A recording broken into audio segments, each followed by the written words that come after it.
إن الحمد لله نحمده ونستعينه ونستغفره ونستهديه ونتوب إليه ونعوذ بالله من شرور أنفسنا ومن سيئات أعمالنا من يهده الله فلا مضل له ومن يضلل فلا هادي له أشهد أن لا إله إلا الله وحده لا شريك له وأشهد أن محمدا عبده ورسوله لا نبي ولا رسول بعده اللهم علمنا ما ينفعنا وانفعنا بما علمتنا وزدنا علما نافعا يا رب العالمين.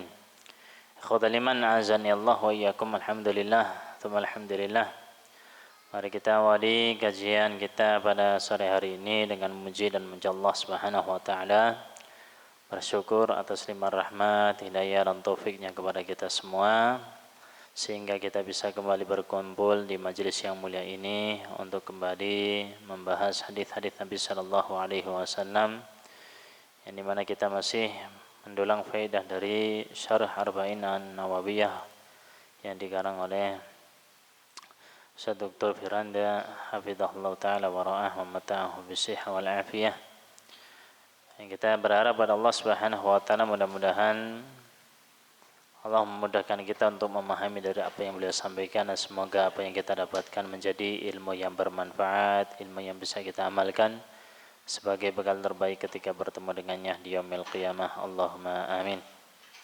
Salawat serta salam semoga tetap tercurah limpahkan kepada junjungan kita, suri tauladan kita Nabi Muhammad sallallahu alaihi wasallam beserta kepada para keluarganya, para sahabatnya dan orang-orang yang senantiasa mengikuti jejak beliau sampai hari kiamat. Ikhwatal iman azani Allah wa iyyakum. Kita lanjutkan dari hadis yang ke-19 di halaman 336 di akhir paragraf. Kita baca lagi sebelum kita beranjak ke hadis yang ke-20 dari hadis Arba'in Nawawiyah. Kata Al-Ustaz hafizahullah taala terkait dengan masalah apa yang Allah takdirkan, ya, bahwa apa yang Allah takdirkan itu tidak akan meleset, pasti terjadi. Apa yang belum ditakdirkan ya enggak terjadi, itu aja. Sehingga apa yang sudah Allah takdirkan untuk kita itu tidak akan meleset sama sekali, pasti akan menimpa. Ya, bagaimanapun kita sudah berusaha tetap aja tertimpa karena memang sudah ditakdirkan oleh Allah. Kalau belum jatahnya kita ya tidak akan kita dapatkan, gitu aja. Jadi mudah sebenarnya dengan tentang hal ini, cuman prakteknya seringkali kita lalai di dalamnya. Ya, terkait dengan masalah realnya, prakteknya ini loh yang harus kita lebih perbesar ya rasa iman kita kepada apa yang Allah takdirkan. Kata beliau, hendaknya setiap muslim tidak terlalu bersedih dan merasa putus asa atas semua yang menimpanya. Enggak usah terlalu sedih, enggak usah berputus asa dengan apa yang sudah menimpa. Boleh saja ia bersedih hati, namun hendaknya ia tahu bahwa sejatinya semuanya telah ditakdirkan oleh Allah. Sedih ya sedih, tapi yang wajar, jangan berlebihan. Ya, jangan berlebihan. Di antaranya apa yang terjadi pada baginda Nabi sallallahu alaihi wasallam ketika putranya Ibrahim itu meninggal, beliau bersedih, menangis. Ya, wa inna bi firaqika lamahzunun. Ya, dan kita itu berpisah denganmu wahai Ibrahim, itu kami sedih sampai meneteskan air mata ketika ditanya mahadha ya Rasulullah. Ini apa ini? Ya, kata beliau, innal aina latadma wa innal qalba la yahzan. Ya, sungguhnya mata ini apa? Yang meneteskan air mata, hati juga sedih.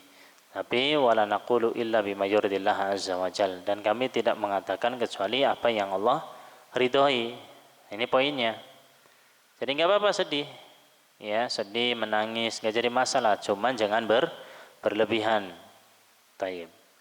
Jadi semua itu sudah Allah takdirkan. Terkadang seorang telah mengerahkan segala kemampuannya atau mengorbankan banyak hartanya untuk menggapai cita-cita yang diinginkannya, namun ternyata ia tidak berhasil menggapai keinginannya tersebut.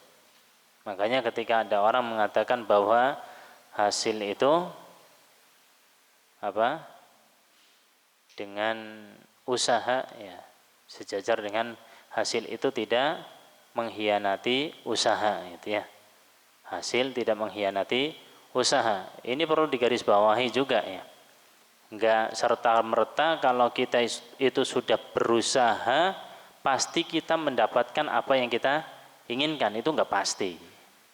Yang jelas kita disuruh untuk berusaha, maksimalkan dalam usaha. Nah, hasilnya itu bisa kita dapat, bisa juga ditangguhkan, belum kita dapat. Yang penting sudah usaha gitu aja. Kita berusaha untuk menggapainya, tapi ternyata kok ya kita tidak mendapatkannya karena ada hal-hal yang menghalangi kita, yaitu semua udah Allah takdirkan. Tapi secara umum memang ya intinya kalau pengen hasil ya harus ada usaha. Cuman hasilnya ini belum tentu kita dapatkan sesuai dengan apa yang kita inginkan dan kita harapkan. Ya.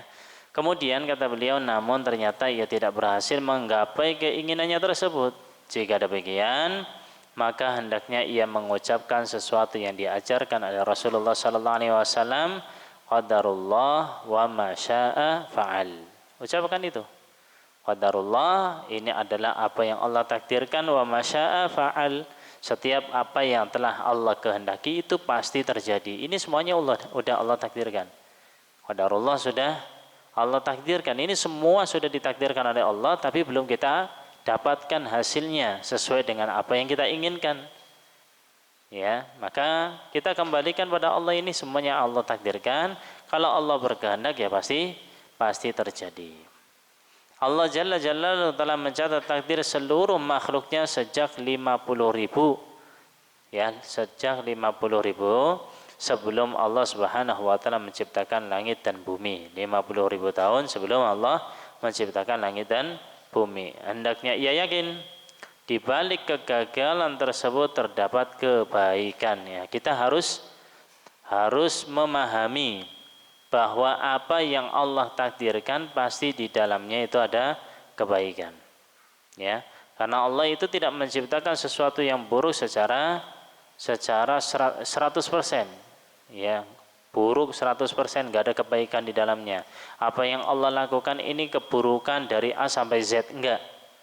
Pasti di dalamnya ada hikmahnya, ada pelajarannya, ada kebaikan yang kita bisa jadi tahu, bisa jadi enggak tahu. Tapi tiba-tiba nanti setelah beberapa tahun yang akan datang, oh ternyata ini loh.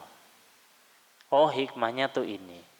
Bisa jadi kita belum bisa menerka, belum bisa kita gapai itu hikmahnya. Tapi yang jelas pasti itu ada kebaikan di dalamnya. Karena Allah enggak menciptakan keburukan 100% murni buruk, enggak ada kebaikan di dalamnya. Itu kan buruk di mata kita.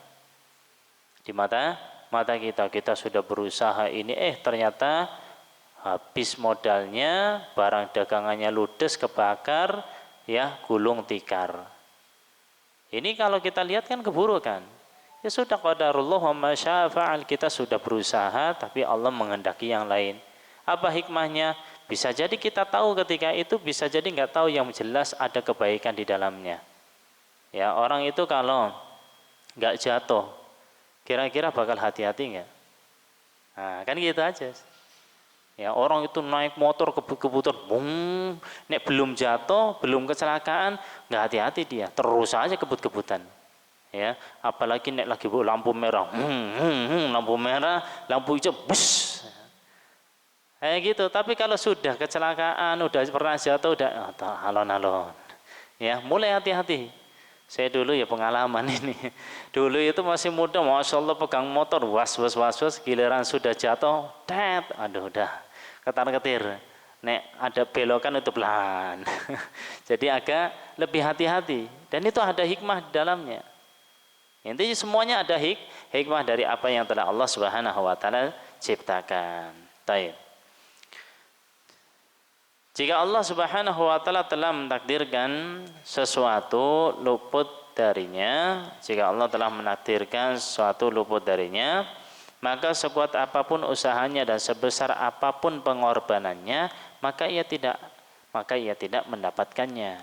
Karena memang bukan jatahnya kita.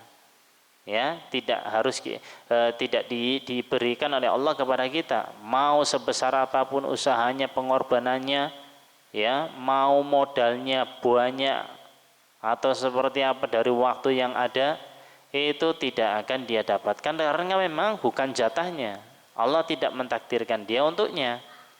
Hal ini memberikan arti bahwa sejatinya hal yang diinginkan itu bukanlah yang terbaik baginya. Nih, hikmah yang penting nih. Ya kalau kita dijauhkan dari sesuatu kok udah dikorbankan, ternyata apa? Udah mengorbankan, berusaha semaksimal mungkin kok nggak dapat, kita husnudzon sama Allah. Ini sikap kita. Berarti bukan jatahnya kita. Berarti ini bukan yang terbaik untuk kita.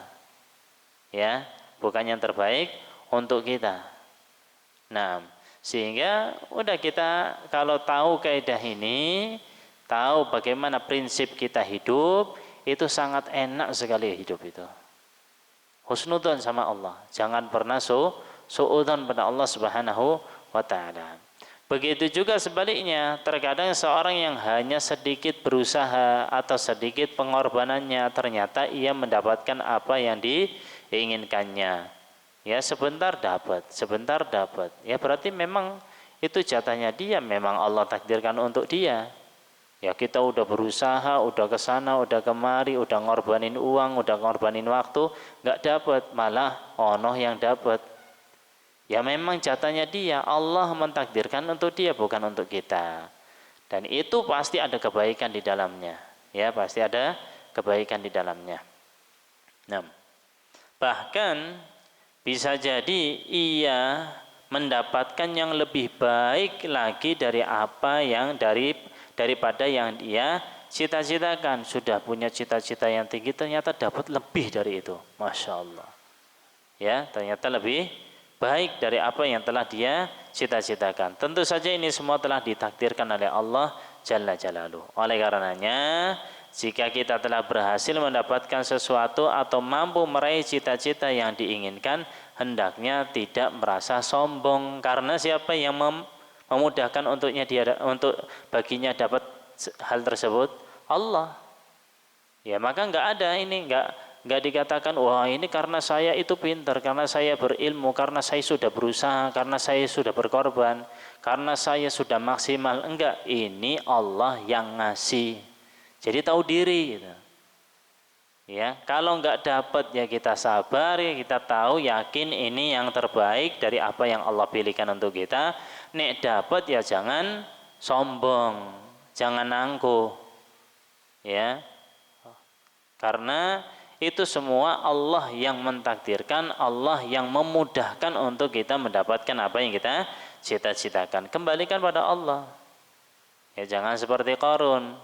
Ya, dapat kekayaan banyak, perbendaharaan, masya Allah. Apa akhirnya yang dia katakan? Qala innama utituhu ala ilmin indi. Saya ini dapatnya dari kepintaranku, ilmuku, pengetahuanku. Loh, ini Allah yang ngasih, sombong. Ini kadang kita kayak gitu. Ya seringkali kita itu nek di bawah ingat sama Allah, ini sudah di atas, udah mapan, udah dalam keadaan yang berkecukupan, lupa daratan. Ya lupa daratan. Bisa jadi itu keadaan orang yang dia, mohon maaf, dia di bawah itu justru baik baginya. Itu yang terbaik untuknya, yang dipilihkan oleh Allah Subhanahu wa taala. Buktinya ketika keadaannya kayak gitu, dia itu dekat dengan masjid, dia dekat dengan majelis ilmu, dia dekat dengan Al-Qur'an, dia dekat dengan Allah Subhanahu wa taala. Apa enggak nikmat coba? Loh, kita cari nikmat yang kayak gimana toh? Nikmat ibadah itu nikmat tertinggi gitu. Nikmat yang masya Allah sekali kalau kita bisa ibadah menikmatinya. Jadi dapat taufik dari Allah Subhanahu wa taala untuk bisa beribadah itu sangat spesial sekali. Kita mau apa gitu loh. Ya kan? Tayyib. Jadi kadang kalau sudah mapan, sudah berkecukupan, lupa dia. Masjid mulai jauh, majelis ilmu ditinggalkan, sibuk dengan cabang yang banyak banget dari usahanya dia, udah waktunya habis untuk kontrol sana, ngontrol sini, majelis ilmu ditinggalkan. Ibadah enggak khusyuk, ibadah cepat-cepat karena nanti ada urusan ke sana, habisnya nanti ke sana, nanti ke situ, tuh tersibukkan. Ya, jadi nikmatin, enak kalau kita mau menikmati apa yang telah Allah Subhanahu wa taala berikan dari rezeki yang ada. Yang penting senantiasa bersyukur pada Allah Subhanahu wa taala. Ingat bahwa ini semua Allah takdirkan untuk kebaikan kita. Ya, jangan pernah suudzon sama Allah. Kalau kita mendapatkan sesuatu yang kita harapkan, jangan sombong, jangan angkuh. Kembalikan pada yang punya, yaitu Allah. Ya, ini Allah yang ngasih. Kita hanya dititipin aja. Amanah bahkan itu yang ada malah tanggung jawabnya kita lebih besar. Kita akan mempertanggungjawabkan atas apa yang Allah berikan kepada kita dari nikmat yang ada. Baik. Kemudian jemaah sekalian terhormati Allah, kata beliau, begitu juga apabila terluput dari sesuatu, maka hendaknya tidak terlalu bersedih hati, enggak usah sedih. Kalau enggak dapat sesuatu yang kita harapkan, enggak usah sedih banget. Ya sedih biasa aja, tapi jangan terlalu berlebihan. Semua telah ditakdirkan oleh Allah dan hendaknya segaranya kita kembalikan kepada Allah Subhanahu wa taala. Kembalikan pada Allah Subhanahu wa taala. Di akhir wasiat tersebut Rasulullah sallallahu alaihi wasallam bersabda, ini akhir wasiat beliau, wa'lam anna an-nasra ma'as sabri wa annal faraja ma'al karbi wa anna ma'al usri yusra. Dan ketahuilah bahwa kemenangan, pertolongan itu bersama ya kesabaran. Pertolongan Allah bersama dengan kesabaran kita. Kalau kita sabar menghadapi ujian yang Allah berikan, pertolongan dekat. Ya pertolongan dekat. Ya begitu juga tentang masalah ya solusi, wa annal faraja ma'al karbi, bahwa solusi itu dari penderitaan yang ada. Ya, solusi itu akan datang bersama dengan penderitaan. Kalau ada penderitaan, di sana ada solusi. Tenang aja. Ya, kalau kita bisa mempraktekkan hal ini, masya Allah sekali, itu hidup sangat nyaman sekali. Wa inna ma'al usri yusra, bahwa bersama kesulitan ada kemudahan. Ada kemudahan. Ada kesulitan, pasti ada kemudahan di dalamnya. Bahkan Allah katakan dalam ayatnya, inna ma'al usri yusra wa inna ma'al usri yusra, 2 kali. Al-usrnya itu pakai alif lam. Inna ma'al usri. Al-usr itu kesulitan, itu pakai alif lam. Sedangkan usranya itu enggak pakai alif lam. Dalam bahasa Arab, kalau ada isim diawali dengan alif dan lam, asalnya kan usrun, ada alif lamnya, al-usru, kesulitan. Kalau ada alif lamnya berarti sesuatu yang sudah diketahui, sesuatu yang sudah tertentu, satu kesulitan. Tapi jalan kemudahannya Allah bukakan berapa? 2, usran. Itu sesuatu yang tidak ya enggak spesifik, pokoknya kemudahan, 2 kemudahan. Makanya dikatakan oleh ulama kita, lan yaghliba usran, ya, lan yaghliba usran ala usr. Jadi atau yusran ala usr. Gak mungkin itu 2 kemudahan ini terkalahkan dengan 1 kesulitan. Ya toh? Kemudahannya 2 jalan.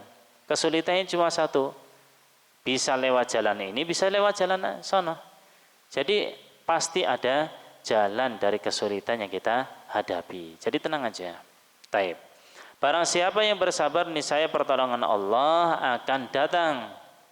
Banyak orang yang tidak memperoleh pertolongan Allah karena mereka tidak mampu bersabar. Enggak sabar dengan apa yang didapatkan, ya, dengan musibah yang ada, musibah harta, musibah ya, masalah ekonomi, finansial, apalagi banyak. Ini musibah-musibah atau cobaan-cobaan dari Allah Subhanahu wa taala. Kita harus hadapi dengan kesabaran, sabar menghadapinya. Ya, insya Allah pasti ada jalan untuk menghadapi kesulitan tersebut. Yang penting kita tetap berusaha, ya, sabar untuk menghadapinya. Banyak orang yang tidak memperoleh pertolongan Allah karena mereka tidak mampu bersabar. Di dalam segala kesulitan atau penderitaan pasti Allah telah memberikan solusinya. Jadi ada solusinya, tenang aja. Nah, bersama kesulitan terdapat kemudahan. Barang siapa yang menghadapi kesulitan dengan tawakal kepada Allah, maka kesulitan tersebut akan hilang dan kemudahan akan terwujud. Barang siapa yang tidak bertawakal kepada Allah, bahkan marah-marah dan tidak menerima ketentuan Allah, maka akan sulit terwujud kemudahan di tengah kesulitan tersebut. Jadi jamaah sekalian dirahmati Allah Subhanahu wa taala, kita jangan terlalu fokus dengan ambisi kita. Ya, jangan terlalu fokus dengan ambisi kita. Kita lihat contoh kecil ya, Aisyah radhiyallahu taala anha. Itu berapa ribu hadis yang sampai kepada kita. Apalagi tentang masalah privasi, masalah keluarganya beliau sallallahu alaihi wasallam. Bagaimana ya keadaan Aisyah dengan Ibunda Aisyah dengan Rasulullah sallallahu alaihi wasallam. Ini beliau sampaikan. Ini hikmah dari apa? Dari beliau tidak diberi keturunan, anak. Coba kalau ada anak, mungkin tersibukkan dengan anaknya, udah tidak diinikan dengan apa? Hadis-hadis Nabi sallallahu alaihi wasallam mungkin sampai kepada kita itu sedikit, karena sibuk dengan anaknya, apalagi anaknya 5, 6, 7 misalnya. Ya kan? Ini ada hikmah di dalamnya. Allah gantikan dengan yang lebih baik. Kadang orang fokus pengennya anak sampai sana, datang ke situ, sampai akhirnya mentok dikasih tahu, ono coba datangi orang pintar yang ono. Oh, kemarin itu banyak ada 10 wanita yang belum dikasih anak, alhamdulillah itu bulan berikutnya dia kemudian hamil positif. Akhirnya tergoda, datang enggak ya? Datang ya, udah belajar tauhid nih, datang enggak? Coba aja lah, coba dulu, barangkali benar. Akhirnya terjerumus. Akhirnya karena apa? Punya ambisi yang terlalu besar. Akhirnya diterjang ya hal yang dilarang dalam syariat kita. Datengin dukun, datengin paranormal, datengin orang pinter lah bahasanya. Ya dengan jampi-jampinya dan seterusnya, akhirnya tergadaikan.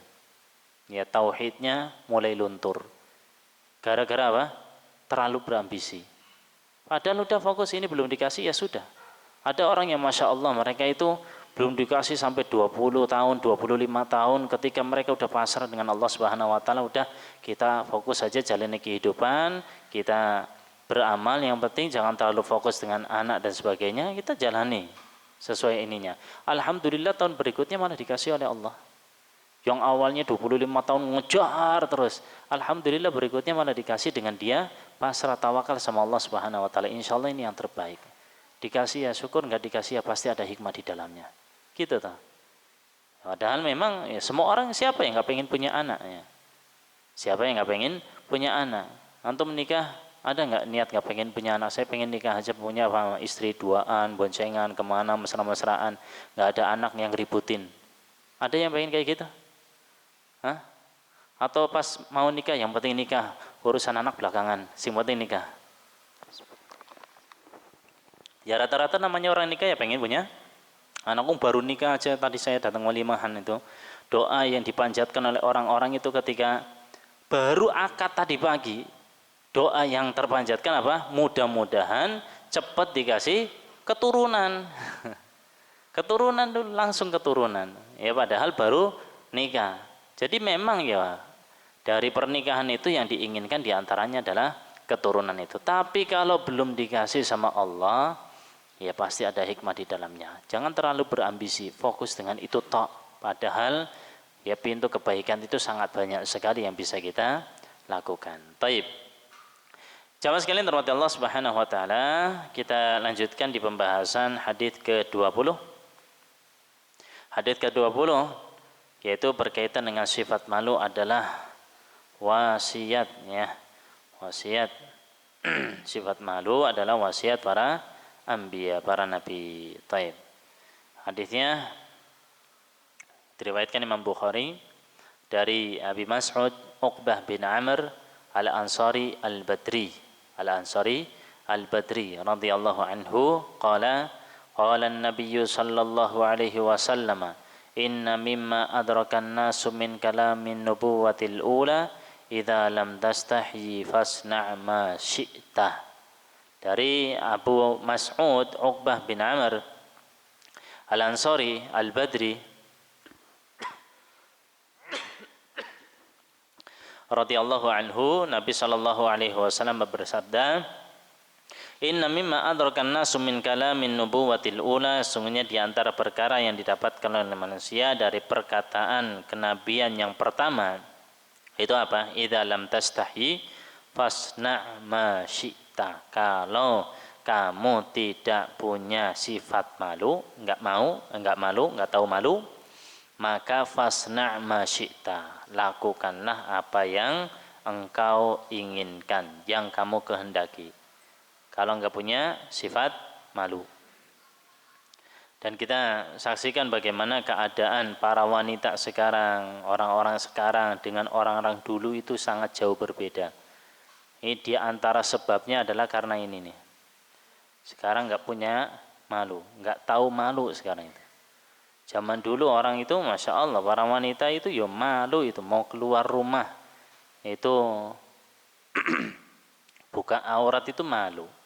Ya sekarang buka-bukaan, ya bajunya adiknya dipakai, padahal dia itu seorang remaja itu. Bahkan baju anaknya dipakai.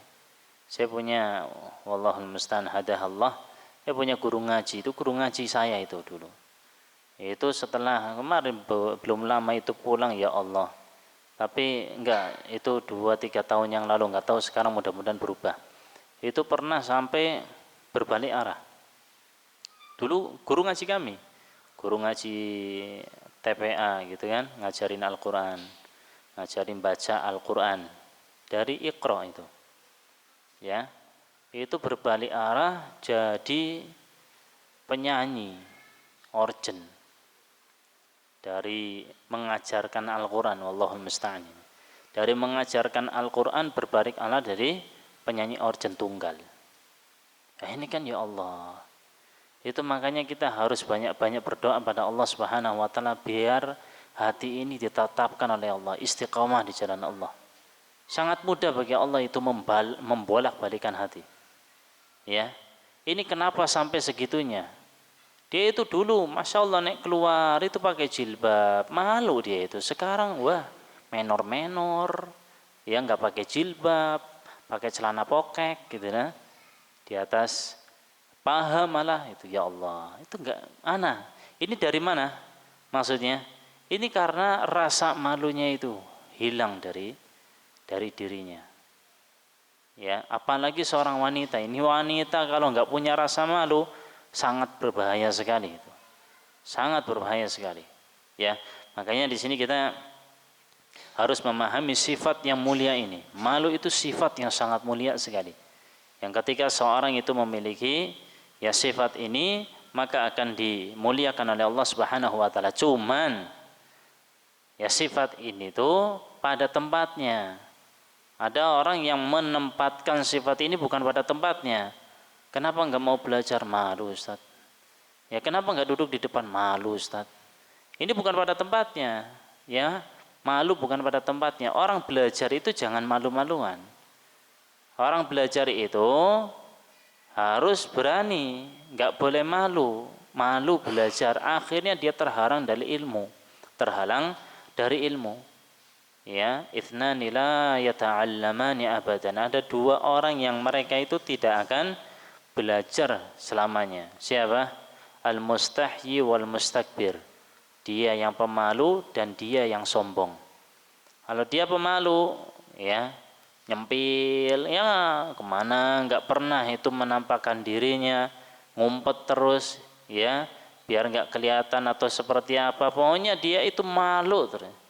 Akhirnya dia itu menutup diri, ya untuk mendapatkan faedah ilmu itu. Begitu juga mustakbir yang sombong, keras kepala itu, ya sombong angkuh, ya dia sombong angkuh nggak mau mendengarkan, sok pinter, merasa kalau dia itu lebih darinya, ini nggak bakal pernah belajar. Nah gimana mau belajar orang dia itu merasa lebih pinter, lebih hebat, lebih ini, sombong dengan apa yang telah dia miliki dari keilmuan yang ada. Harusnya kita tawadhu dengan keilmuan kita. Baik, kata beliau dalam hadis ini Rasulullah Shallallahu Alaihi Wasallam memberikan suatu wasiat kepada Uqbah bin Amr al-Ansari radhiyallahu anhu, yang mana wasiat tersebut juga diwasiatkan kepada para nabi terdahulu. Wasiat tersebut adalah idza lam tastahyi fasna ma syi'ta. Jika engkau tidak malu, maka lakukanlah apa saja yang kamu kehendaki, terserah. Lakukan aja, terserah apa yang kamu inginkan. Kita tahu banyak ajaran-ajaran para nabi terdahulu yang tidak kita ketahui. Hanya sedikit dari ajaran mereka yang sampai kepada kita, sebagaimana yang diabadikan oleh Allah Jalla Jalaluhu di dalam Al-Quran dan juga oleh Rasulullah Sallallahu Alaihi Wasallam di dalam hadis-hadisnya. Dan di antara ajaran-ajaran tersebut yang sampai kepada kita adalah wasiat Rasulullah Sallallahu Alaihi Wasallam dalam hadis ini. Jadi ini bukan hanya sekedar wasiatnya Nabi Sallallahu Alaihi Wasallam, justru wasiatnya para anbiya, para nabi-nabi. Ya, mereka mewasiatkan agar senantiasa memiliki sifat malu. Berangkat dari sini, maka kita dapat mengetahui bahwa sifat malu merupakan perangai penting di dalam agama. Hal ini karena ia merupakan ajaran para nabi terdahulu dan juga ajarannya siapa? Nabi kita Muhammad Sallallahu Alaihi Wasallam. Nah, kemudian beliau beralih kepada keutamaan sifat malu. Apa sih keutamaannya? Ya, apa keutamaannya? Karena orang itu biasanya kalau mau mempelajari sesuatu, kalau nggak tahu keutamaannya kurang semangat. Apa sih manfaatnya kalau kita itu memiliki sifat ini? Apa yang kita dapatkan, gitu ya? Sehingga lebih semangat, ya, lebih semangat untuk mengamalkannya. Banyak dalil, kata beliau, banyak dalil lain selain hadis ini yang menunjukkan tentang keutamaan sifat malu. Di antaranya adalah sifat malu adalah bagian dari iman. Sifat malu bagian dari iman. Diriwayatkan dari Abu Hurairah radhiyallahu ta'ala anhu berkata bahwa Rasulullah sallallahu alaihi wasallam bersabda, al-haya'u syu'batun minal iman. Rasa malu adalah cabang dari keimanan. Nah, ini iman itu kan bercabang-cabang banyak. Ya, bid'un wa sittuna syu'bah. Ya, atau bid'un wa sab'una syu'bah. 60 sekian atau 70 sekian cabang dari keimanan. Cabang dari keimanan itu banyak. A'laha kalimatul la ilaha illallah wa adnaha imatatul adza anit tarik. Yang paling tinggi adalah kalimat la ilaha illallah. Ini paling tinggi. Ya, paling tinggi. Kalimat la ilaha illallah bukan cuma perkataan la ilaha illallahnya itu. Ya, dalam prakteknya berkaitan dengan konsekuensinya dan seterusnya. Berkaitan dengan kalimat ini. Ini kalimat yang paling tinggi, ini tingkat keimanan yang paling tinggi. Ya, dari cabang-cabang keimanan. Paling rendah imatatul adza anit tarik, yaitu menyingkirkan hal yang mengganggu jalan. Ya, mengganggu orang yang berjalan di jalan itu. Kalau ada hal-hal yang mengganggu orang yang berjalan, kita singkirkan, itu adalah cabang keimanan terendah. Tapi ya tetap bagian dari keimanan. Kalau kita itu yang ngelihat sesuatu yang mengganggu di jalan dibiarkan cuek bebek gitu ya, berarti ya bermasalah juga keimanannya. Kalau ada hati kok merasa ini kasihan nanti mengganggu jalan orang, takutnya nanti jatuh, takutnya, berarti kan masih ada keimanan di dalam hati kita untuk menyingkirkan. Kalau kita singkirkan, itu berarti mendapatkan pahala di sisi Allah. Nah, di antara cabang keimanan yang lain, apa yang beliau sebutkan? Al-haya. Jadi rasa malu itu merupakan cabang dari keimanan. Ya, kalau orang nggak punya rasa malu, nah ini imannya bermasalah berarti. Imannya bermasalah. Kemudian yang kedua, sifat malu disandingkan dengan iman. Sifat malu disandingkan dengan iman. Diriwayatkan dari Ibnu Umar radhiyallahu anhuma bahwa Rasulullah sallallahu alaihi wasallam bersabda, al-haya'u wal iman qurina jami'an fa idza rufi'a ahaduhuma rufi'a al-akhar. Bahwa malu dan iman itu digandengkan bersamaan. Ya, orang kalau beriman dia akan malu. kalau dia malu, niscaya insyaallah dia merupakan orang yang beriman. Ini gandengan, nggak bisa dipisahkan. Fa idza rufi'a ahaduhuma rufi'al akhar. Jika salah satu dari keduanya diangkat, maka yang lain pun terangkat pula. Iman diangkat, rasa malu hilang. Ya. Rasa malunya hilang, imannya bermasalah. Jadi ini harus ada, senantiasa menyertai. Orang yang beriman niscaya akan punya rasa malu. Itulah, ya. Kalau dia mengatakan beriman tapi rasa malunya enggak ada, ini bermasalah imannya. Bermasalah imannya. Ya, sama halnya dengan sebaliknya. Ya, orang kalau enggak beriman itu rasa malunya enggak ada rasa malu. Antum lihat itu orang-orang yang enggak beriman, orang-orang kafir, yang enggak ngurusin kita, mau ngomong sama siapa, mau gandengan tangan sama siapa, mau istrinya, mau orang lain apa, bodoh amat itu. Karena enggak punya rasa malu sama sekali. Ya, enggak punya rasa malu. Kalau kita kan pekewu. Jangankan sama istri orang, istri sendiri aja digandeng di tempat umum ya. Ya, kadang kita lepas gitu. Padahal istri sendiri yang halal gitu kan. Ya, kadang merasa pekewu, enggak enak. Takutnya nanti tempat umum kok mesra-mesraan gitu toh. Menurut antum pegangan tangan di tempat umum itu satu hal yang wajar apa harus hindari itu? Hah? Ini yang belum nikah bisa ketawa-tawa senyum-senyum toh ya. Kenapa? Gimana? Enggak, maksudnya itu pegangan tangan dengan istri tempat umum. Ya halal, itu halal. Anda tahu itu halal. Maksudnya ketika di tempat umum itu wajar atau satu yang nanti dikira itu menginikan nafsu gitu loh. Wajar ya? Wajar ya? Baik, kalau wajar ya berarti bukan itu contohnya. Ya, tapi anak itu kadang merasa agak gimana, ya. Bukannya apa-apa, maksudnya takutnya dikira nanti, paham ya maksudnya ya? Maksudnya situ gitu. Makanya udah kita jalan-jalan aja berdua itu. Baik. Takutnya nanti ada pikiran yang negatif-negatif gitu. Padahal istri halal, nggak jadi masalah. Baik. Maksudnya kan ini bagian dari kemesraan. Ya, bermesra-mesraan tidak layak ditampakkan di tempat umum. Poinnya ini maksudnya. Baik. Jadi kalau antum bilang wajar, ya cari contoh yang lain. Baik. Nah, berarti cuma perasaan anak pribadi ya. Baik. Demikian pula secara bahasa pun ya, al-istihya. Cara bahasa al-istihya artinya apa? Malu. Istihya artinya malu. Itu berasal dari kata al-haya. Haya itu kehidupan. Ya, ada korelasinya ini. Umar bin Khattab pernah berkata, "Wa man qalla haya'uhu qalla wara'uhu wa man qalla wara'uhu mata qalbuhu." Allah. Wa man qalla haya'uhu, siapa yang dia itu rasa malunya sedikit rasa malunya. Qalla wara'uhu, maka sedikit juga wara'nya.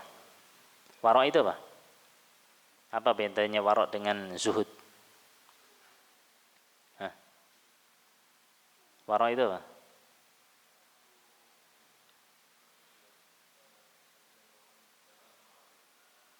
Enggak, bukan wala' wal bara'.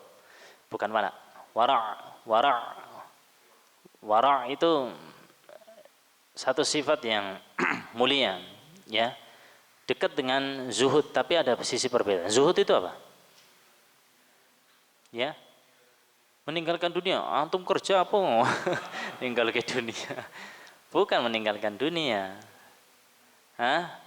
Meninggalkan hal yang tidak bermanfaat gitu untuk akhirat kita. Ini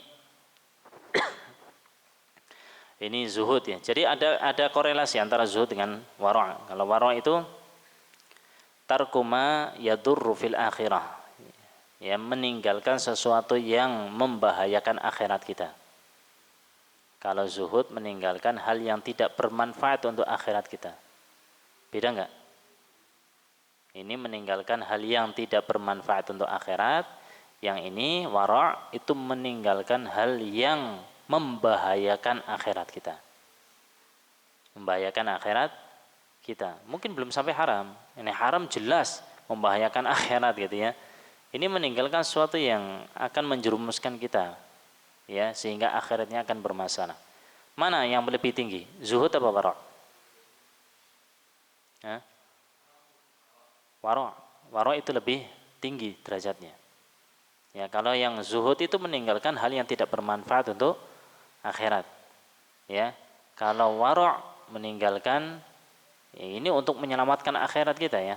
Jadi meninggalkan sesuatu yang membahayakan urusan akhirat kita. Jadi waman qalla haya'uhu qalla wara'uhu. Siapa yang rasa malunya sedikit rasa malunya, maka akan apa? Berdampak pada wara'nya dia. Ya, maka wara'nya juga, sikap wara'nya itu akan sedikit. Karena enggak malu, bodo amat, enggak apa-apa. Ya, sesekali. Oh enggak tiap hari, mumpung ada kesempatan. Akhirnya kayak gitu. Karena enggak ada rasa malunya, wara'nya berkurang. Wa man qalla wara'uhu mata qalbuhu, Allahul musta'an. Siapa yang sedikit wara'nya, maka hatinya mati. Ya gimana enggak mati? Sehingga akan bermudah-mudahan dalam segala urusan. Enggak apa-apalah, sedikit doang. Mumpung ada kesempatan, kapan lagi? Alah paling receh 100.000, nggak ada yang merhatiin. Itu tuh. Ada orang pernah saya diceritain itu, ada salah satu pegawai bank, ya, dia kerjanya aja sudah bermasalah ya di bank konvensional. Kemudian dia itu korupsi cuma Rp1 kalau nggak salah. Dari setiap rekening dialihkan ke rekeningnya dia cuma Rp1. Siapa yang menyadari Rp1 diambil dari rekening antum? Ya jangankan Rp1, 100 saja mungkin antum nggak sadar, berkurang 100. Kemarin 5.100 kok tinggal 5.000 ya. Hampir nggak diperhatikan Rp100, betul nggak? Apalagi cuma Rp1. Cuma Rp1 dari berapa ribu nasabah. Rp1 dari sekian ribu nasabah dialihkan ke rekeningnya dia, apa enggak? Menang dia itu, ya akhirnya kedeteksi, akhirnya ketangkap. Tapi maksudnya di sini ketika orang itu rasa malunya berkurang, sedikit itu rasa malunya, waroknya pun akan berkurang. Nah kalau sikap waroknya itu, sifat waroknya tadi atau sikap waroknya itu apa? Sedikit, ini akan berdampak pada hatinya akan mati. Ini hatinya mati gimana coba? Ya. Tahu hati yang mati, hati yang keras, itu nasihat nggak masuk, kebenaran mental, ya. Surga, ayat-ayat yang dibacakan tentang surga nggak ada kerinduan untuk masuk ke dalam surganya, satu hal yang biasa. Ayat-ayat yang dibacakan tentang neraka nggak ada rasa takut pada Allah Subhanahu Wa Taala. Ini bahayanya. Ini hati sudah mati kayak gitu, gimana coba mau nerima nasihat? Ya, tinggal menunggu kebinasaannya, ini bahaya.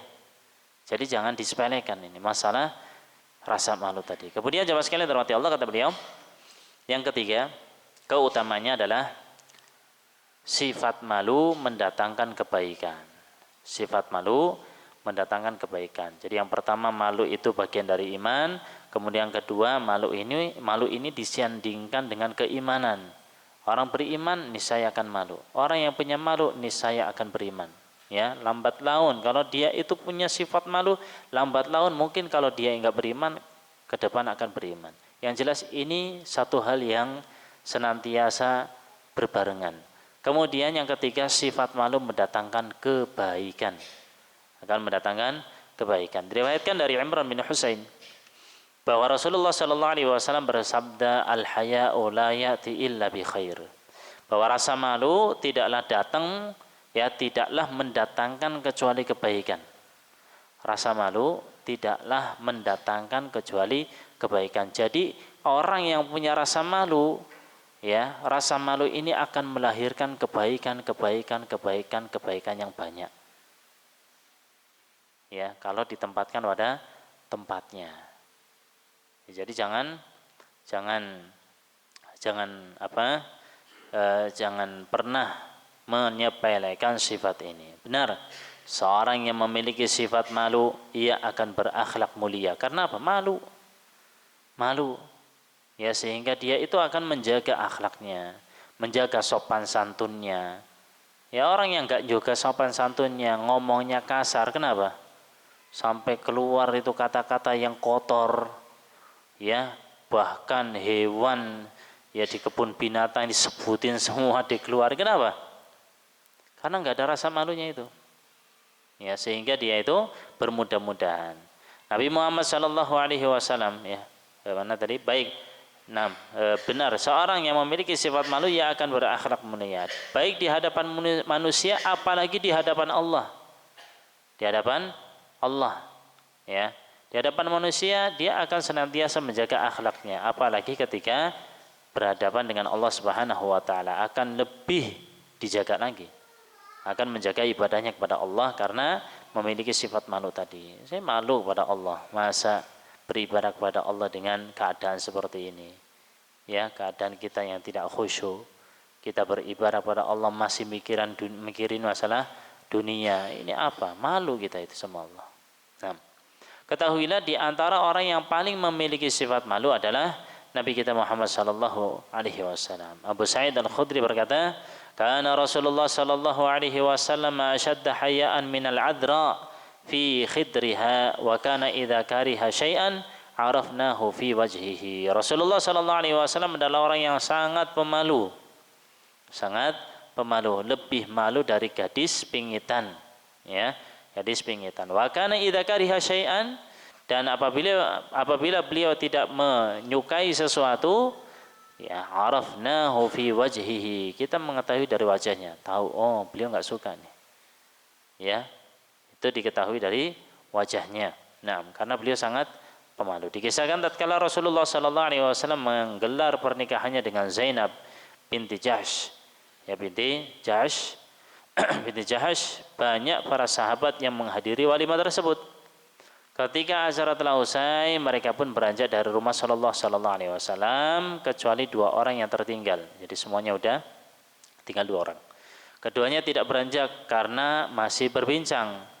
Karena sungkan atau malu untuk meminta mereka pergi, Rasulullah sallallahu alaihi wasallam pun pergi meninggalkan mereka dengan harapan mereka akan beranjak. Setelah pergi beberapa saat, Rasulullah sallallahu alaihi wasallam pun kembali ke rumahnya. Ternyata keduanya masih berbincang di dalam rumah. Rasulullah sallallahu alaihi wasallam mengetahui Rasulullah sallallahu alaihi wasallam tiba, mereka akhirnya cepat-cepat pulang. Jadi enggak diomongkan ya terkait dengan ya sungkan lah, mereka masih ngobrol, ya mohon maaf silakan pulang, kan enggak enak. Dibiarin, kemudian dia pergi, ya. Orang kalau bertamu ternyata pemilik rumahnya enggak di dalam rumah, gimana rasanya? Kan pekewu seharusnya. Ya, kok masih di situ aja. Mau pergi kok masih di situ, ketika pulang ya mereka tahu oh Nabi sallallahu alaihi wasallam ini karena terlihat dari wajahnya enggak suka dengan apa yang dilakukan, akhirnya mereka pun cepat-cepat pulang. Jadi Rasulullah sallallahu alaihi wasallam merasa sungkan saat hendak menegur para sahabat yang saat itu masih berbincang-bincang. Tentu saja ini dikarenakan beliau memiliki rasa malu yang luar biasa. Kalau enggak punya rasa malu, ya mungkin sudah akan ngomong, ya disampaikan di depan mereka.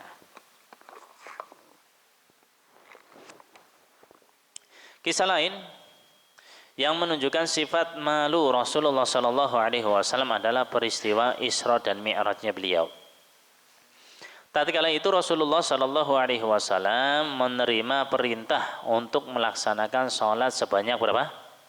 Yang pertama kali 50 kali dalam sehari, 24 jam 50 kali. Nek setengah jaman baru 48. Ya, tambah 2. Masya Allah, setengah jam itu mungkin 28 menit sholat, 28 menit sholat, 28 menit sholat. Nek 50 kali, benar gak? Nah, ya kurang lebih segitulah misalnya. Taib, 50 kali dalam sehari. Apa yang dilakukan? Rasulullah sallallahu alaihi wasallam pun meminta keringanan kepada Allah. Ya, setelah ada perbincangan turun, ya, kemudian ketemu dengan Musa alaihissalam. Ini umatmu gak bakal mampu. Ya, sudah terjadi pada umatku, mereka juga gak mampu, apalagi umatmu. Gitu kan? Akhirnya apa? minta keringanan bolak-balik kepada Allah Subhanahu wa taala sampai didiskon berapa? Jadi 5 kali sehari semalam. Cuma 5 waktu aja dari 50. Yang 5 waktu ini setara dengan 50 kali. Karena satu kebaikan 10 kali lipat. Jadi 5 kali seperti 50 kali. Nah, setelah itu Rasulullah SAW bertemu dengan Nabi Musa dan beliau menyarankan Rasulullah untuk kembali minta keringanan pada Allah. Udah 5, ya dari 50 turun sampai 5 masih disuruh balik lagi sana. Ya minta keringanan lagi sama Allah. Apa kata beliau? Beliau mengatakan waqad istahyaitu min rabbi. Saya itu malu sama Rabbku. Malu. Udah minta bolak-balik kok ya masih apa? Masih disuruh minta keringanan lagi padahal sudah dikasih cuma 5 tak. Ya 5 waktu dalam sehari. Ini menunjukkan bahwa beliau pun punya rasa malu. Kemudian yang keempat, keutamaan yang lain bahwa sifat malu adalah sifat yang dicintai oleh Allah Subhanahu wa taala. Jadi orang yang punya sifat malu, dia orang yang dicintai oleh Allah. Berdasarkan riwayat Ibnu Abbas radhiyallahu anhuma bahwa Rasulullah sallallahu alaihi wasallam bersabda, "Inna fika khaslataini yuhibbuhumallah, al-haya wal ana." Bahwa Rasulullah bersabda, sungguhnya pada dirimu, wahai Ibnu Abbas, itu terdapat 2 tabiat, 2 kepribadian yang baik yang dicintai oleh Allah, yaitu sifat malu dan al-anah. Al-anah itu tidak tergesa-gesa, dia itu berhati-hati dalam bersikap, berkata dan sebagainya. Itu ya 2 sifat yang Allah berikan, karuniakan kepada beliau, ya, dan dikatakan oleh Nabi Shallallahu Alaihi Wasallam. Jadi 2 sifat ini, malu dan juga tidak tergesa-gesa, ini adalah merupakan 2 sifat yang dicintai oleh Allah. Ketika dia memiliki sifat malu, berarti dia orang yang dicintai oleh Allah. Niscaya banyak kebaikan yang akan dia gapai dengan rasa malunya itu. Masih banyak dalil-dalil lainnya yang menunjukkan tentang keutamaan sifat malu. Sifat malu pada saat ini bisa dikatakan hampir hilang, ya, hampir punah itu sifat malu dari kebanyakan manusia, terkhususnya kita. Padahal sifat malu adalah sifat yang melekat pada diri kita, warga Indonesia. Orang Indonesia identik dengan pemalu, ya toh? Ya, antum dulu jujur, itu pas sekolah itu lebih senang duduk di depan apa di belakang? Hah? Kenapa? Malu. Iya, nek dipanggil sama Bu Guru atau Pak Guru sini maju, mau maju langsung siap. Kenapa? Malu juga. Ya Allah, malu itu. Memang identik, ini orang Indonesia itu pemalu. Ya, selalu pengennya di belakang, ya, enggak di depan gitu. Ya, malu. Nanti dikira sok pinter, malu nanti dikiranya sok carmuk, cari muka, nanti padahal enggak, ya, duduk di depan aja biasa itu, ya, untuk menunjukkan kalau kita itu semangat untuk menimba ilmu gitu loh, ya, dan itu suatu hal yang terpuji. Jadi kalau malunya itu di tempatnya, sifat malu itu di tempatnya, ya, kita letakkan pada tempatnya yang benar, maka itu satu yang terpuji. Tapi kalau sifat malu tidak diletakkan pada tempatnya, ya, dengan alasan malu, itu akan banyak hal-hal yang akan, ya, kemudarat yang akan didapatkan. Nah, tapi yang jelas maksud sifat malu di sini yang diletakkan pada tempatnya, ya kan? Yang diletakkan pada tempatnya sehingga menjadi terpuji. Kalau enggak, terus apa faedahnya dari apa yang disampaikan oleh beliau, bahwa 2 orang ini enggak bakal belajar selamanya. Yang pemalu itu, orang yang malu, mau belajar kok malu, ya, mau ikut gabung malu, yang lain udah pada ngaji tetahunan, saya baru, malu, nggak usah lah. Tuh, mau belajar Al-Quran, ya Allah itu masih muda-muda, saya udah ubanan banyak putihnya, malu, akhirnya nggak belajar. Nah, ini bukan pada tempatnya, ya, maksudnya ya sifat malu, rasa malu yang pada tempatnya itu, ya, yang pada tempatnya. Taib. Kemudian kata beliau, sifat malu ini. Nah, jadi sifat malu ini adalah sifat yang melekat pada diri kita warga Indonesia di mata warga negara asing. Ya. Jadi orang-orang luar itu mengenal kita itu dengan sifat yang mulia ini, yang Allah berikan pada pribadi kita, yaitu kepribadian kita. Orang Indonesia itu terkenal dengan punya rasa malu yang tinggi. Ya, rasa malu yang tinggi. Mengapa demikian? Di antara penyebab kurangnya rasa malu orang-orang di zaman ini adalah kurangnya menjaga pandangan dan pendengaran. Nah, gara-gara ini pandangan nggak dijaga, pendengaran nggak dijaga, rasa malunya mulai sedikit terkikis. Ya, mulai terkikis. Ya, sehingga rasa malunya sedikit demi sedikit akan hilang. Ketahuilah, pandangan sangat mampu mempengaruhi sifat seorang. Ini pandangan mata kita yang untuk melihat. Ketika seorang terbiasa melihat tayangan kebiasaan buruk orang-orang kafir di televisi, seperti pergaulan laki-laki dan wanita, membuka aurat, ciuman di depan umum, dan yang lainnya, maka ini akan terpengaruh dengan kebiasaan tersebut. Ya, dengan kebiasaan tersebut. Coba antum perhatikan kehidupan di zaman 80-an, 70-an dengan kehidupan sekarang. Lebih bobrok kapan? Yang sekarang apa dulu? Sekarang. Ya, sekarang. Karena memang itu ya, tontonan-tontonan ini mata kita itu untuk mandang-mandang hal-hal yang tidak benar. Apalagi diajarkan dengan tontonan-tontonan yang enggak benar di dunia televisi. Ya, tayangan televisi, belum lagi di luar sana. Mereka itu yang di luar sana juga ngikutin itu apa yang ada di televisi. Mungkin kalau sekarang bukan televisi, udah di HP-nya masing-masing, di gadgetnya. Ya, dari media-media sosial yang ada, YouTube-nya dan seterusnya, Facebook-nya, belum lagi Instagram-nya, belum lagi tetek bengek yang lainnya itu, TikTok-nya dan seterusnya. Akhirnya terpengaruh pada dirinya. Ikut-ikutan. Dianggap itu satu hal yang biasa. Ya, dianggap ya satu hal yang biasa. Di luar sana itu kalau kita lihat antara orang yang jilbaban, apalagi cadaran, dengan orang yang polosan, nggak pakai jilbab dan sebagainya, lebih dianggap lumrah yang mana? Yang jadi sorotan tuh mana? Malah yang jilbabnya lebar, apalagi yang sadaran, itu yang jadi sorotan malah. Ya, kalau yang itu malah dianggap biasa, ini biasa. Padahal muslimah. Sehingga makanya zaman sekarang itu malah kita itu susah untuk membedakan ini muslimah, apa bukan muslimah gitu loh. Kenapa? Tampilannya sama, nggak pakai jilbab, ya. Kemudian bajunya dengan bajunya layaknya orang-orang kafir. Waliyadzubillah. Taib. Ini dampak dari tontonan mata kita yang memandang hal-hal yang tidak benar. Akhirnya sifat malu terkikis sedikit demi sedikit darinya. Wallahul musta'an. Jadilah ia terbiasa, bahkan turut meniru kebiasaan-kebiasaan buruk tersebut. Dulu Pak, saya itu malu nek cukurannya itu modelnya.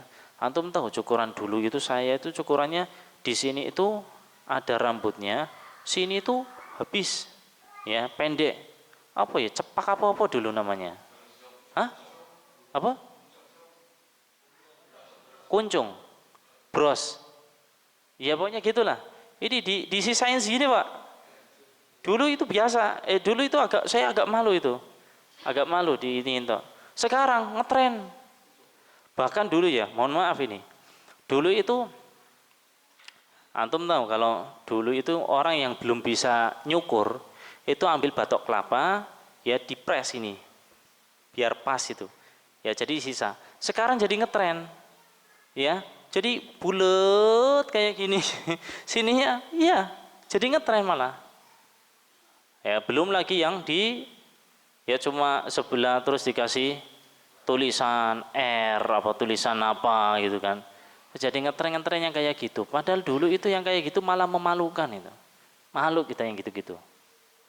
Ya jadi terbalik. Dulu saya itu kalau keseliruk sendalnya, pakai sendal merah 2 atau sendal misalnya biru atau putih ya, sendal jepit itu putih, yang talinya itu hijau, pulang-pulang dapat hijau sama biru, itu agak malu, nggak mau dipakai lagi. Sekarang bukan tali sendal tok, bahkan warnanya itu jadi merah sama hijau, hijau sama biru, putih sama merah, itu jadi ngetren. Antum tahu? Sendal dulu nggak kayak gitu. Itu sendal aja. Jadi makanya masya Allah ini mulai maksudnya di sini mulai terkikis sedikit demi sedikit. Jadi yang dianggap ngetren itu ngetren, ya warna beda sendalnya dan seterusnya. Jadi malah terbalik. Baik. Kemudian kata beliau, jamaah sekalian yang dirahmati Allah Subhanahu wa taala, ini nih maksudnya karena kita itu nonton, punya ada tontonan yang kita tonton, akhirnya kita itu rasa malunya sedikit demi sedikit terkikis. Karena apa? Karena sudah menjadi kayak suatu kebiasaan, dianggap satu hal yang biasa, akhirnya tiru-tiru, ikut-ikutan, ngetren, ya, tren-trenan, mana yang ngetren, mana yang viral, mana yang ini, itu yang diangkat. Wallahul musta'an. Tidak memperhatikan lagi ini pantas enggak ya, ini muruahnya gimana, ini terjaga enggak muruahnya. Kata beliau, inilah diantara pengaruh dan bahaya besar dari banyaknya tontonan yang tidak mendidik yang disaksikan oleh kita dan terutama anak-anak kita. Ya, jaga itu tontonannya, apa yang dilihat harus diperhatikan. Sedikit demi sedikit rasa malu akan hilang dan menimbulkan pengagungan terhadap apa yang dia saksikan. Karena dia menganggap ini satu yang disaksikan, oh itu ada, satu hal yang biasa, enggak ini ya, bukan satu yang memalukan, akhirnya dianggap satu hal yang biasa. Hati-hati. Jika yang disaksikan adalah seorang wanita kafir yang gemar membuka aurat dan tidak berjilbab, ya, maka akan timbul pengagungan terhadap wanita kafir tersebut sedikit demi sedikit. Itu akan timbul pengagungan, akan ada rasa cinta, ada mahabbah, ya, kemudian mulai diagungkan, kemudian diidolakan, dan seterusnya. Wallahul musta'an. Hati-hati. Ya, itu mereka yang cukur-cukur dengan model-model kayak gitu zaman sekarang, yang ditulisin, diiniin, bahkan ada yang dikerok ininya. Ya sebagian enggak, itu dari mana coba? Ya dari tontonan mereka, dari idola yang mereka idolakan, dari pemain bola, dari mungkin pemain musik, mungkin aktor sinetron atau apa, dari situ kan. Ini dari mana? Dari tontonan yang mereka tonton itu.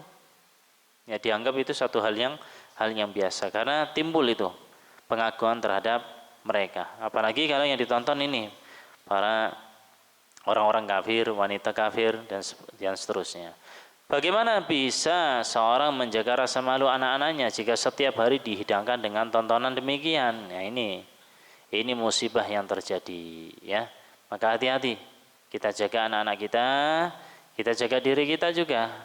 Ya kita jagain anak, ternyata kitanya nonton gitu, ya udah anaknya cocok dengan bapaknya, ngikutin bapak juga kayak gitu kan gitu. Nah, ini keutamaan sifat malu ya, ringkasannya sebagaimana yang beliau sebutkan. Maknanya apa? Makna dari hadis Nabi Shallallahu Alaihi Wasallam tentang rasa malu. Ini maghrib jam berapa? Maghrib 38 ya. Ya. Mungkin kita baca dulu sebentar. Nah, kita lanjutkan di pertemuan yang akan datang. Kita ambil pendapat yang pertama aja. Makna hadis. Rasulullah sallallahu alaihi wasallam bersabda, "Idza lam tastahi fasna' ma syi'ta." Ini maknanya apa? Jika engkau tidak punya rasa malu, maka lakukan apa yang kamu kehendaki, apa yang kamu inginkan, kerjakan, lakukan aja. Kalau enggak punya rasa malu. Ini sebenarnya perintah atau larangan?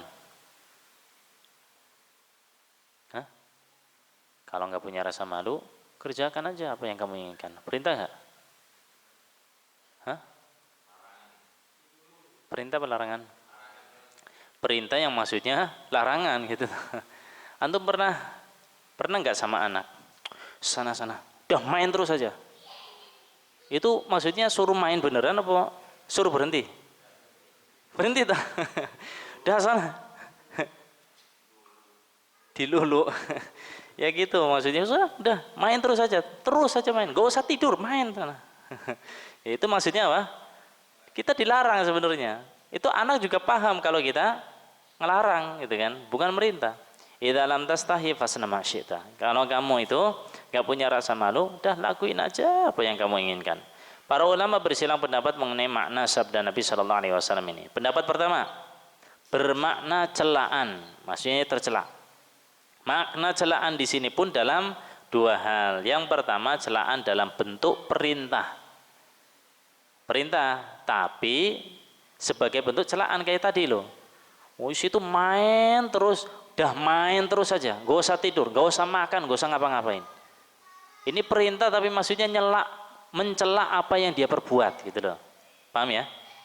Nah, artinya jika seorang tidak memiliki rasa malu, maka hendaknya ia melakukan apa saja yang ia inginkan. Terus saja, terus lakukan kalau nggak punya rasa malu. Meskipun konteksnya adalah perintah, namun sejatinya memberikan arti sebuah celaan. Ini lagi mencela apa yang diperbuat. Ya, berarti orang yang kalau dia itu melakukan sesuka hati sakarepe dhewe berarti nggak punya rasa malu itu. Ini satu yang tercela apa suatu hal yang baik? Tercela, itu maksudnya. Konteks seperti ini banyak dalam nas-nas ya, dalam dalil-dalil yang ada seperti firman Allah, i'malu ma syi'tum, perbuatlah apa yang kamu sukai, apa yang kamu kehendaki. Dah, terserah kamu, lakukan sakarepe dhewe. Ini perintah bukan? Dari sisi lafadznya perintah bukan? Perintah, tapi maksudnya apa? Ya maksudnya celaan itu, jangan sampai kita melakukan sakarepe dhewe gitu loh, semaunya kita, sesuka kita. Bukan gitu maksudnya. Innahu bima ta'maluna basir, sungguhnya dia melihat apa yang kamu kerjakan. Juga firman Allah, fa'budu ma syi'tum min duni, dah sembah aja terserah kamu, wahai orang-orang musyrik, apa yang kamu kehendaki terserah. Sembah aja selain dari Allah Subhanahu wa taala. Mau sembah apa? Mau nyembah matahari, mau nyembah rembulan, mau nyembah patung, berhala, mau nyembah bebatuan, pepohonan, terserah. Ini perintah bukan? Konteksnya perintah, cuman maksudnya apa? Celaan. Jadi kalau dia itu malah kayak gitu, tercela gitu loh maksudnya ya. Kurang lebih kayak tadilah yang kita contohkan. Tentu saja ayat ini tidak berarti memberikan perintah untuk berbuat syirik, nggak ada. Bukan itu maksudnya. Akan tetapi lebih tepatnya adalah sebuah ancaman atau celaan dari Allah, artinya jangan berbuat syirik kepada Allah. Karena suatu yang tercela itu ya dilarang oleh Allah kan gitu. Ya, dilarang oleh Allah. Nah, ini makna yang pertama ya. Jadi makna yang pertama adalah bentuk celaan. Celaan ini yang pertama celaan dalam bentuk perintah. Kemudian yang kedua celaan dalam bentuk kabar. Kalau tadi kan perintah, tapi maksudnya adalah celaan yang artinya kita dilarang untuk melakukan itu sebenarnya. Cuman konteksnya bentuknya adalah perintah yang maksudnya adalah celaan untuk kita kalau kita melakukan hal tersebut. Kemudian ada celaan dalam bentuk khabar, kabar, bukan perintah, tapi kabar, hanya ngabarin. Artinya Rasulullah SAW menyampaikan bahwa orang yang tidak punya malu, nggak punya rasa malu, adalah orang yang melakukan apapun yang ia suka. Orang yang nggak punya rasa malu, dia akan melakukan suka-suka dia. Ya, kalau nggak punya rasa malu. Ini konteks seperti ini seperti sabda Nabi Shallallahu Alaihi Wasallam, "Man kadzaba alayya muta'ammidan, falyatabawa maq'adahu minan nar." Siapa yang dia berdusta atas namaku, maka siapkanlah tempat duduknya di neraka. Ini kan ngabarin, ya. Ini lagi ngabarin bahwa siapa yang berdusta atas namaku, ya. Nabi Shallallahu Alaihi Wasallam bersabda, dia nisbatkan siapa yang ini maka dia akan itu, misalnya, ya.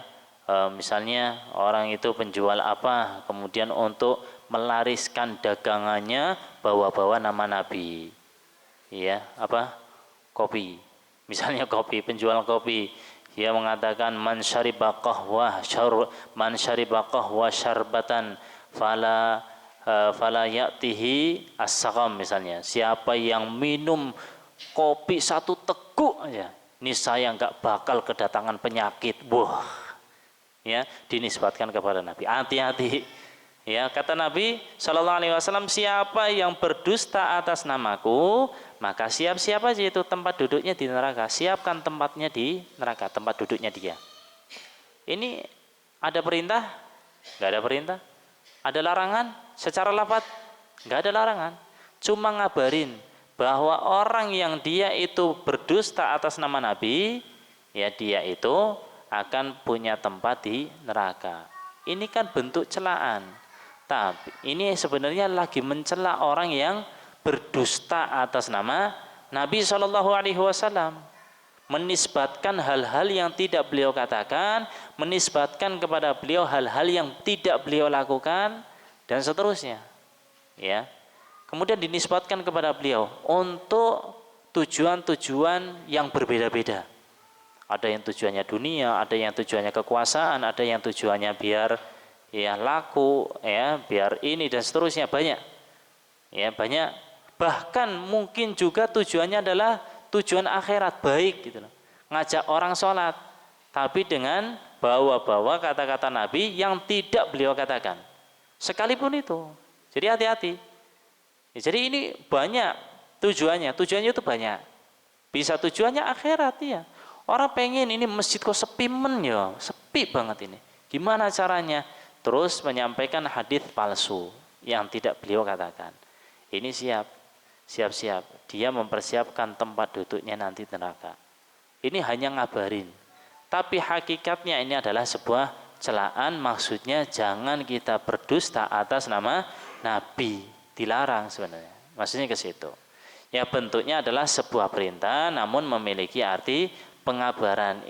Ini hakikatnya perintah. Tapi kan secara ininya dia itu seperti sedang mengabarkan. Aslinya perintah, biar kita tidak berdusta atas nama Nabi kita Muhammad Sallallahu Alaihi Wasallam. Nah ini makna yang pertama dari hadis idza lam tastahyi fasna' ma syi'ta. Nanti untuk makna yang kedua, pendapat yang kedua, kita akan baca lagi di pertemuan yang akan datang insyaallah taala, yang maknanya adalah perintah untuk melakukan kebaikan. Ya, di pertemuan yang akan datang insyaallah. Barakallahu fikum. Sallallahu ala nabiyina Muhammad wa ala alihi wa sahbihi ajma'in. Wa akhiru da'wana anil hamdulillahi rabbil alamin. Nakhtati majlisana bi du'ai kafaratul majlis. Subhanakallahumma wa bihamdika asyhadu an la ilaha illa anta astaghfiruka wa atubu ilaik. Wassalamualaikum warahmatullahi wabarakatuh.